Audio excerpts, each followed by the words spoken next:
The Western Conference seems to be the main discussion on my channel recently, and for pretty good reason. As we speak, the 10 seed and 7 seed are separated by just 2 games, with a 3-way tie all the way from the 7, the 8 to the 9.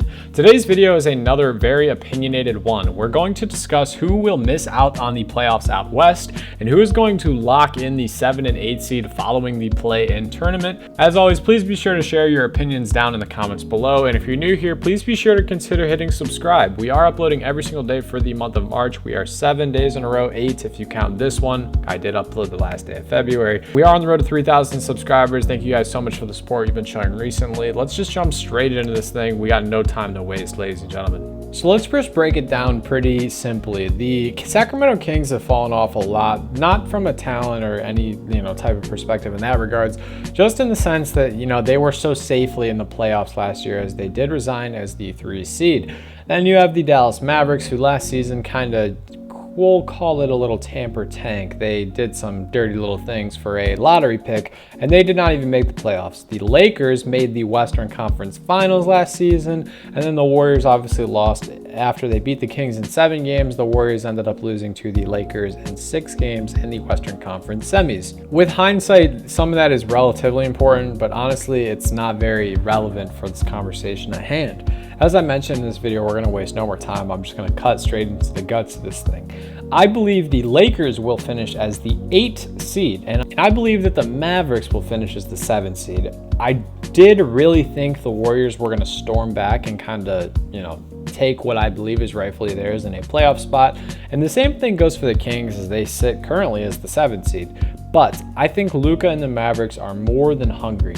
So for my case, for the Mavericks to solidify their spot, I think the Mavericks match up very nicely against the Lakers, the Kings, and the Warriors. I think it's going to be really hard for any of those teams to put a body capable of stopping Luka Doncic. When we're talking about the Kings, we're talking about maybe a Keegan Murray, a Malik Monk, maybe De'Aaron Fox goes, or a Harrison Barnes goes on Luka Doncic. I can't see any of them stopping them. For the Lakers, maybe you put Vando on them, maybe you put Rui on them. If you're feeling crazy, you put LeBron on them, but I just don't think any of them are going to be able to stop them. And the Warriors, you can put Wiggins or Dre, but Wiggins is having family issues. The entire team is having chemistry issues. I mean, chemistry speaking, they've been relatively solid the last couple of weeks.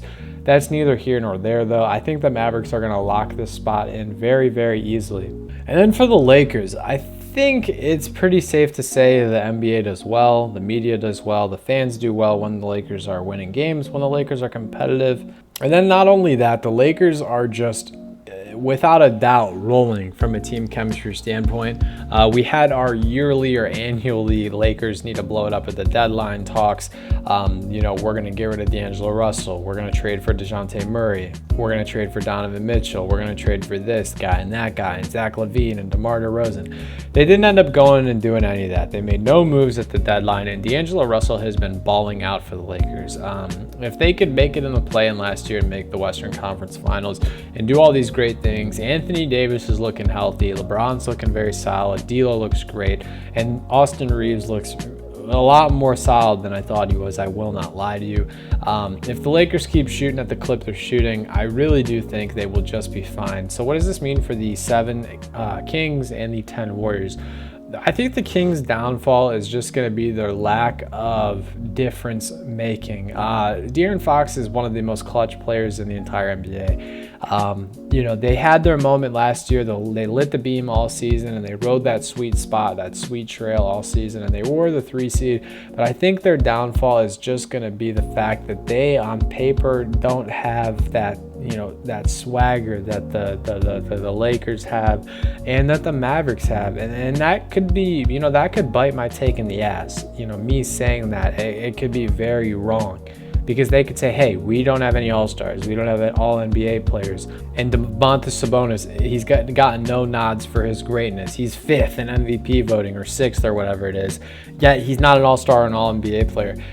That could bite me in the ass, in the sense that they're going to come out with a chip on their shoulder and prove me wrong, because the play-in, it's 1 or 2 games. It's not a 7-game series you can plan for, and they do have players that are capable, but I don't think De'Aaron Fox is more capable than Luka Doncic or LeBron James when it comes to an elimination game. when it comes to a one game, strap them up, play your best basketball. Like Lakers and LeBron James have been doing that for so long. And after what the Mavericks did last year to retain Kyrie and kind of rebuild a better roster, I just can't see them losing out. And then for the Warriors, I think the writing's been on the wall for a while, man. Obviously the suspension this year to Dre, them kind of, regressing as far as the Klay Thompson situation. Kevon Looney gets played off the court almost every single night, even though I love him.